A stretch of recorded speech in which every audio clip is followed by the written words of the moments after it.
والصلاة والسلام على سيد المرسلين محمد المصطفى أحمد المجتبى شفيع المذنبين رحمة للعالمين وعلى الآخرين وعلى آلهما وأزواجهما وأصحابهما والتابعين وتبع تابعين أجمعين إلى يوم الدين. أما بعد، فقد قال الله تعالى في القرآن المجيد والفرقان الحميد: بسم الله الرحمن الرحيم.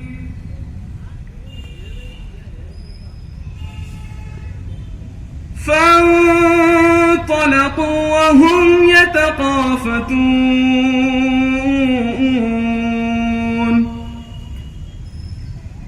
ألا يدخلنها اليوم عليكم مسكين. وغدوا على هرد القادرين فلما رأوها قالوا إنا لضالون.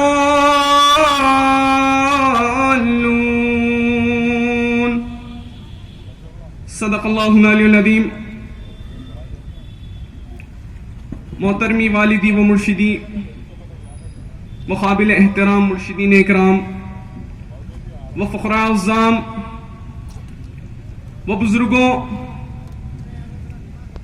اور پردانشین خواتین، میرے عزیز ساتھیوں، السلام علیکم ورحمۃ اللہ وبرکاتہ. زیادہ وقت نہ لیتے ہوئے تعلیمات امامنا مہدی موعود علیہ السلام پر مختصر انداز میں روشنی ڈالتے ہوئے یہ فقیر اپنی جگہ لے گا. محترم سامعین، آج کا یہ جلسہ حضور خلیفۃ اللہ میرا سید محمد جون پوری مہدی موعود علیہ السلام کی یوم ولادت کی ایک کڑی ہے.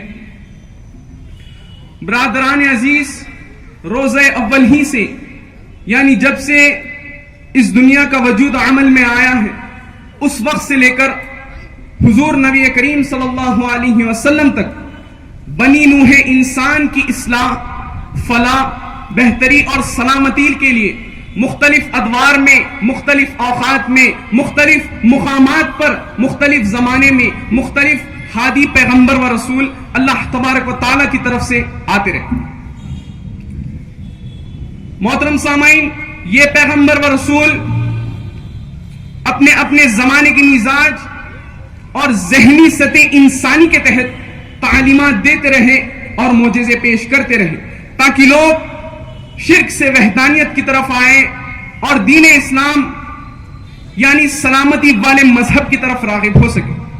مثال کے طور پر حضرت موسیٰ علیہ السلام کے دور میں علم ساحری یعنی جادوگری کا علم زوروں پر تھا.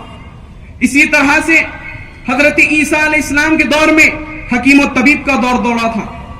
محترم سامعین، آج سے 1400 سال قبل ہمارے اور آپ کے آقا حضور نبی کریم صلی اللہ علیہ وسلم مبعوث ہوئے، اس دنیا میں تشریف لے آئے، پیدا ہوئے، تو اس وقت شرک کا بازار گرم تھا. ایک روایت کے مطابق کعبۃ اللہ بتوں کا مسکن بنا ہوا تھا، ہر جگہ بت بسے ہوئے تھے، ہر جگہ بت پھیلے ہوئے تھے. محترم سامعین، کفار لوگ جن کی وہ پرستش کیا کرتے تھے، پوجا کیا کرتے تھے، انہیں مانا کرتے تھے، انہیں پکارا کرتے تھے، اور تو اور ان کفار لوگوں کے یہاں ایک لڑکی کا پیدا ہونا، ایک دختر کا پیدا ہونا، ایک بیٹی کا پیدا ہونا باعث سے شرمندگی اور عزت نفس پر ایک دھبا تھا. وہ لوگ اپنی معصوم سی بچیوں کو زندہ دفنا دیا کرتے تھے، مار دیا کرتے تھے، انہیں ختم کر دیا کرتے تھے. مگر محترم سامعین، جب رسول اللہ صلی اللہ علیہ وسلم تشریف لے آئے، آپ نے لڑکیوں کے تعلق سے ارشاد فرمایا کہ بیٹی ایک نعمت ہے، بیٹی ایک نعمت ہے، اور جب یہ بیٹی ایک ماں کی شکل اختیار کرتی ہے تو اللہ فرماتا ہے کہ ہم نے اس کے قدموں کے نیچے جنت رکھ دی، ہم نے اس کے قدموں کے نیچے جنت رکھ دی ہے. محترم سامعین، حضرت صلی اللہ علیہ وسلم کی درس و تدریس، ان کی ٹیچنگ، ان کے تعلیمات، ان کے اعمال حسنہ نے ایک ایسی جماعت تو پیدا کر لی، ایک ایسی جماعت تو قائم کر لی جنہوں نے کعبۃ اللہ کو پاک و صاف کرنے اور مکہ مکرمہ کی حرمت کو قائم رکھنے میں کامیابی حاصل کی۔ محترم سامعین، تعلیمات امامنا مہدی موعود علیہ السلام قرآن مجید کے بھولے ہوئے سبق کو پھر سے یاد دلانے اور اس پر بندگان خدا کو عمل پیرا ہونے کی تعلیم دیتی ہے، اور یہ تعلیمات کچھ اس طرح سے ہیں کہ ترک دنیا، صحبت صادقین، عزلت از خلق، ذکر دعام، عشور کی ادائیگی، ہجرت از وطن، توکل اللہ اور طلب دیدار خدا۔ محترم سامعین، یہ 8 فرائض ولایت ہیں جنہیں ہمارے اور آپ کے آقا خلیفۃ اللہ مہدی موعود علیہ السلام نے فرض قرار دیا۔ جب بات تعلیمات کی نکل چکی ہے تو آئیے ایک مختصر سا واقعہ سنتے ہوئے ہم آگے بڑھیں گے تعلیمات کے تعلق سے، کہ جب خلیفۃ اللہ میرا سید محمد جون پوری مہدی موعود علیہ السلام کا آخری وقت آیا تو تمام اصحاب آپ کے اطراف کھڑے ہوئے رو رہے تھے، تو اتنے میں خلیفہ سوم حضرت بندگی میاں شاہ نعمت مخراج بداعت رضی اللہ تعالیٰ عنہ کے منہ سے آہ کی آواز نکل آتی ہے، روتے روتے آپ کے منہ سے آہ کی آواز نکل آتی ہے۔ تو محترم سامعین، خلیفۃ اللہ پوچھتے ہیں کہ کون ہے؟ آواز آتی ہے کہ بندہ نعمت ہے۔ خلیفۃ اللہ پھر سے پوچھتے ہیں کہ کیوں روتے ہو؟ تو شاہ نعمت رضی اللہ تعالیٰ عنہ فرماتے ہیں کہ میران جی، چند ہی لمحوں میں، چند ہی پل میں آپ ہم سے جدا ہو رہے ہیں، اس دنیا کو پردہ فرما رہے ہیں، اسی غم میں بندہ رو رہا ہے۔ تو محترم سامعین، تمام لوگوں سے میری گزارش ہے کہ اس خلیفۃ اللہ مہدی اسلام کے اس جملے کو تھام لیجئے، ذہن نشین کر لیجئے، اپنے دماغ میں بٹھا لیجئے کہ خلیفۃ اللہ مہدی موعود علیہ السلام اس وقت ارشاد فرماتے ہیں کہ بھائی نعمت رو مت، بھائی نعمت رو مت، بندہ تم میں موجود ہے، رونے کا وقت تو وہ ہے جب تم میں سے بندے کی بتائی ہوئی تعلیمات دور ہو جائے، جب تم میں سے بندے کی بتائی ہوئی تعلیمات دور ہو جائے۔ یہ کہتے ہوئے مہدی موعود علیہ السلام ایک فارسی دوہا پڑھتے ہیں، کہ گرب منی دریا منی پیش منی، گرب منی دریا منی پیش منی، گربے منی پیش منی دریا منی۔ محترم سامعین، مہدی موعود علیہ السلام ارشاد فرماتے ہیں کہ اگر تو بندے کے سامنے ہے اور بندے کی بتائی ہوئی تعلیمات پر عمل نہیں کرتا تو گویا تو اس طرح سے ہے کہ تو یمن میں ہے، اور اگر تو یمن میں ہے اور بندے کی بتائی ہوئی تعلیمات پر عمل کرتا ہے تو گویا تو اس طرح سے ہے کہ تو بندے کے سامنے ہے۔ حاضرین محترم، مہدی موعود علیہ السلام کی تمام تعلیمات کا نچوڑ اپنی نفس کا تزکیہ کرنا ہے، اسے ٹھیک کرنا ہے، اس کا کریکشن کرنا ہے، اسے صحیح راستے کی ترغیب دینا ہے۔ اس کے تعلق سے قرآن مجید میں ارشاد فرما دیا گیا کہ قد افلح من تزکا، جس نے اپنے نفس کی صفائی کی وہ فلاح پا گیا، وہ کامیاب ہو گیا، وہ فلاح پا گیا۔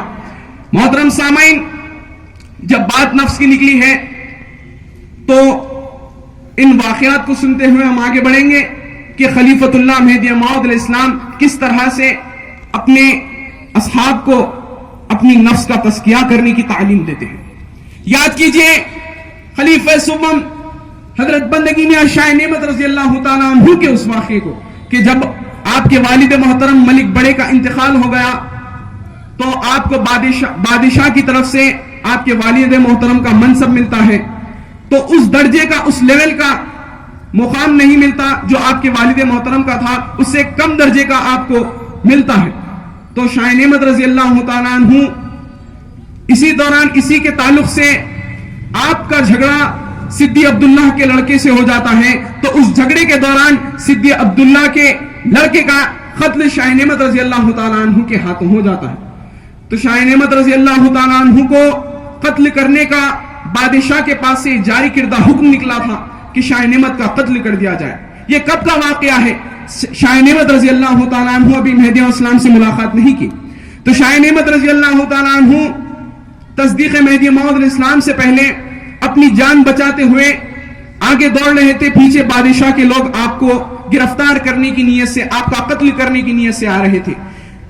جب شاہ نعمت رضی اللہ تعالیٰ عنہ دوڑ رہے تھے تو جب آپ 16 ساتیج کے قریب جا رہے تھے تو آپ کے کان میں اذان کی ندا پڑتی ہے، اذان کی آواز آتی ہے. تو شاہ نعمت رضی اللہ تعالیٰ عنہ اپنے گھوڑے کو روک لیتے ہیں. آپ کے ساتھ آپ کے صحابی بھی تھے، صحابی یعنی آپ کے ساتھی بھی تھے. وہ لوگ کہتے ہیں کہ چلو پہلے جان بچا لیتے ہیں. تو یہاں پر شاہ نعمت رضی اللہ تعالیٰ عنہ فرماتے ہیں کہ حاکم کا حکم ہو چکا ہے، وہ ٹلنا نہیں چاہیے. حاکم کا حکم ہو چکا ہے، وہ ٹلنا نہیں چاہیے. اب ہم نماز ہی پڑھ کر جائیں گے. تو آپ کے جو ساتھی تھے وہ آگے بڑھ جاتے ہیں. شاہ نعمت رضی اللہ تعالیٰ عنہ وہیں پر قیام کر لیتے ہیں اور نماز ادا کرتے ہیں. جب آپ دوران نماز میں تھے، جب نماز پڑھ رہے تھے تو بادشاہ کے سپاہی آتے ہیں. شاہ نعمت رضی اللہ تعالیٰ عنہ کو نماز پڑھتا ہوا دیکھ کر ان میں سے ایک شخص کہتا ہے کہ یہی نعمت ہے، میں انہیں جانتا ہوں، یہی نعمت ہے. تو جب بادشاہ کے لوگ قریب آتے ہیں تو شاہ نعمت رضی اللہ تعالیٰ عنہ پر کو دیکھتے ہیں تو وہ لوگ ایک عجیبی کیفیت دیکھتے ہیں کہ شاہ نعمت رضی اللہ تعالیٰ عنہ کی صورت و سیرت بدل چکی تھی، صورت و سیرت بدل چکی تھی. وہ نماز کا طفیل تھا، نماز کا صدقہ تھا کہ آپ کا چہرہ بدل چکا تھا. تو وہ لوگ کہتے ہیں کہ یہ نعمت نہیں ہو سکتے، اگر یہ نعمت ہوتے تو وہ اپنی جان بچاتے ہوئے آگے بڑھتے. تو وہ لوگ بھی آگے بڑھ جاتے ہیں. جب شاہ نعمت رضی اللہ تعالیٰ عنہ اپنی نماز ادا کر لیتے ہیں، اس کے بعد آپ کے دل میں خیال آتا ہے کہ اس جنگل کے بیچوں بیچ اذان کس نے دی ہوگی، اذان کی آواز کہاں سے ہے، اذان کس نے دی ہوگی. جب آپ دریافت کرتے ہیں تو آپ کو یہ پتا چلتا ہے کہ یہاں پر ایک اللہ والی لوگوں کا قافلہ رکا ہوا ہے، انہی کے دائرے سے یہ اذان کی ندا آئی ہے. شاہ نعمت رضی اللہ تعالیٰ عنہ آگے بڑھتے ہیں. مہدی موعود علیہ السلام سے ملاقات ہوتی ہے، مہدی السلام کی تصدیق کرتے ہیں. تو محترم سامعین، اب یہاں پر مہدی موعود علیہ السلام شاہ نعمت رضی اللہ تعالیٰ عنہ کو تعلیم دیتے ہیں. مہدی موعود فرماتے ہیں کہ بھائی نعمت، حقوق دو طرح کے ہوتے ہیں. ایک ہے حقوق اللہ اور دوسرا ہے حقوق العباد. ایک ہے حقوق اللہ اور دوسرا ہے حقوق العباد. حقوق اللہ یعنی اللہ تبارک و تعالیٰ کے جو حقوق ہیں، نماز پڑھنا، زکوٰۃ دینا، حج، روزہ، یہ تمام چیزیں اللہ کے حقوق ہیں.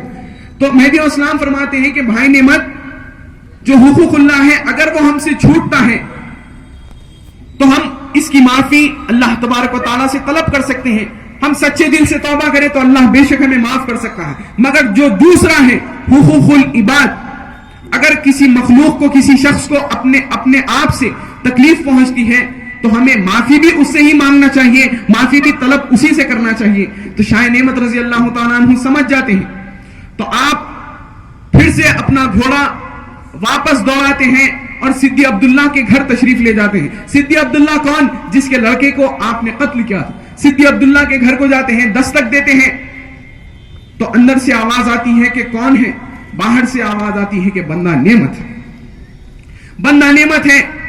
تو سدی عبداللہ پریشان ہو جاتا ہے اس ڈر سے کہ میں نے بادشاہ کے پاس نعمت کی شکایت کی، اسی لیے وہ میرا قتل کرنے کے لیے آ گئے. سدی عبداللہ اپنے بالا خانے پر، اپنی بالکونی پر چڑھ جاتا ہے اور شاہ نعمت رضی اللہ تعالیٰ عنہ سے کہتا ہے کہ اب نعمت تم یہاں پر کیوں آئے ہو؟ تو شاہ نعمت رضی اللہ تعالیٰ عنہ فرماتے ہیں کہ بندہ معافی طلب کرنے کے لیے آیا ہے، بندہ خطاکار ہے، گناہگار ہے، اپنی معافی طلب کرنے کے لیے آیا ہے. تو سدی عبداللہ کہتے ہیں کہ میں تمہیں ایک ہی شرط پر معاف کروں گا، جاتے وقت جو جلالی انداز سے نعمت بن کر گئے تھے اور آ رہے ہو اللہ کی نعمت بن کر آ رہے ہو، جس شخص کی بدولت تم یہ اللہ کی نعمت بن چکے، اگر تم مجھے وہاں لے جاؤ گے تو میں بے شک تمہیں معاف کروں گا. تو شاہ نعمت رضی اللہ تعالیٰ عنہ سدی عبداللہ کو خلیفۃ اللہ مہدی موعود علیہ السلام کے پاس لے جاتے ہیں. جب مہدی موعود علیہ السلام کے پاس تشریف لے گئے تو سدی عبداللہ بھی مہدی اسلام کی تصدیق سے مشرف ہو جاتے ہیں اور شاہ نعمت رضی اللہ تعالیٰ عنہ مہدی موعود علیہ السلام کی صحبت اختیار کرتے ہیں. محترم سامعین، مہدی موعود علیہ السلام نے تعلیم لی تو شاہ نعمت رضی اللہ تعالیٰ عنہ نے اس تعلیمات پر عمل کیا. تو محترم سامعین، شاہ نعمت رضی اللہ تعالیٰ عنہ کو وہ مقام ملا کہ آپ کو ہماری قوم میں اللہ کے خلیفے کے نام سے یاد کیا جاتا ہے، اللہ کے خلیفے کے نام سے یاد کیا جاتا ہے. حاضرین محترم، جب بات نفس کی نکلی ہے، اپنے نفس کو مارنے کی، اپنے نفس کو ٹھیک کرنے کی نکلی ہے، تو ایک اور واقعہ بتاتے ہوئے فقیر آگے بڑھے گا. کہ یاد کیجئے خلیفہ اول حضرت بندگی میرا سید محمود ثانی مہدی رضی اللہ تعالیٰ عنہ کے اس واقعے کہ جب ایک مرتبہ آپ کے دائرے میں زوروں سے بارش ہوئی تو تمام اصحاب کے حجرے گر جاتے ہیں، ثانی مہدی رضی اللہ تعالیٰ عنہ کا حجرہ نہیں گرتا. تو محترم سامعین، اب اس واقعے کو روکتے ہوئے یہ بات کہتا ہوں کہ اگر ثانی مہدی رضی اللہ تعالیٰ عنہ کے بجائے کوئی دوسرا دنیا دار شخص ہوتا تو وہ دل میں یہ خیال کرتا، دل میں نہیں بلکہ یہ کہتا کہ دیکھو میں اللہ تبارک و تعالیٰ کا کتنا مخرب بننا ہوں، اللہ تبارک و تعالیٰ مجھے کتنا پسند کرتے ہیں کہ تمام کے حجرے گرا دیے، میرا حجرہ نہیں گرائے. مگر ثانی مہدی رضی اللہ تعالیٰ عنہ نے ایسا نہیں کیا. آپ فوری سجدہ کرتے ہیں اور سجدے میں اللہ تبارک و تعالیٰ سے یہ دعا کرتے ہیں کہ یا رب العالمین تو بھی میرا حجرہ گرا کر مجھے ان لوگوں میں شامل کر. یہ ہوتا ہے اپنی نفس کا تزکیہ کرنا، اپنے نفس کو صاف کرنا، اپنے نفس کو کچلنا، اسے مار دینا، اسے ٹھیک کرنا، اس کا کریکشن کرنا. محترم سامعین، خلیفۃ اللہ میرا سے محمد جون پوری مہدی موعود علیہ السلام نے ہمیں اپنے اندر کے شیطان کو مارنے کے لیے ذکر اللہ جیسا ہتھیار دیا، ذکر اللہ جیسا ویپن دیا. حاضرین محترم،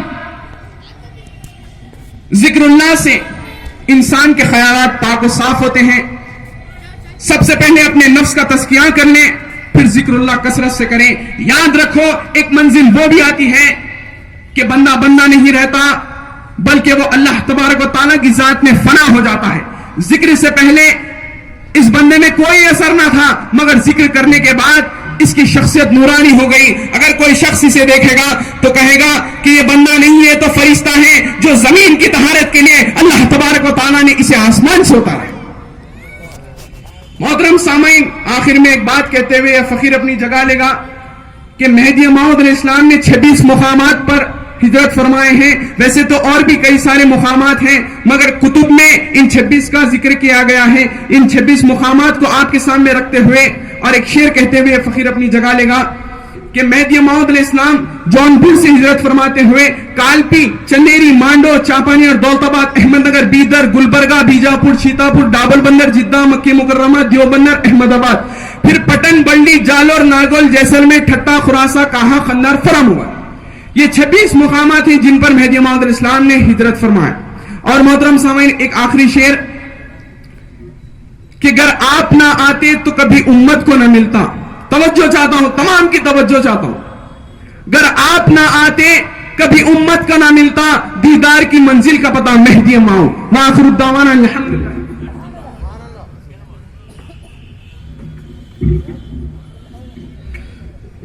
سبحان اللہ، ماشاءاللہ. یہ تھے حضرت ابو طاہر سید محمد مخصوصی صاحب قبلہ جو ہم سب کو مخاطب کر رہے تھے. اب میں نعت مہدی کا نذرانہ پیش کرنے کے لیے جناب محمد عبد القادر شاہد صاحب سے گزارش کرتا ہوں. جناب محمد عبد القادر شاہد صاحب.